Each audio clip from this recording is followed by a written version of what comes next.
মা কোথায় তুমি? কি করছো? এই যে পড়াতে বসেছি আর মেথি শাক নিয়ে এসেছে বাবা, সেই শাকগুলো বাচ্ছি। এটা মেথি শাক? হ্যাঁ, এটা তাহলে কি? এটা পাতা?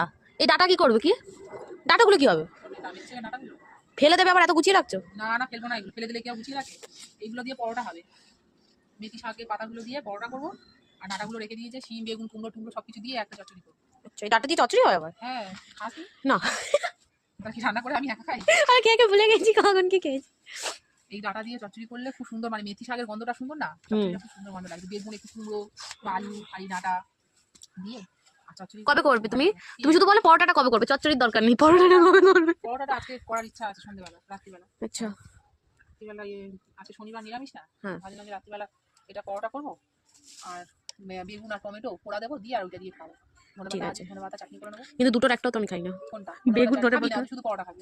সস এই দিয়ে। শীতের সিজনে যদি বেগুন পোড়া বেগুন আর টমেটো পোড়া নাই খেলি তাহলে কি খাবি? টমেটো পোড়া ঠিক আছে, টমেটো বেগুন পোড়া হলে তবে ভালো লাগে। আরও আছে শনিবার, শনিবার পোড়া খেলে ভালো।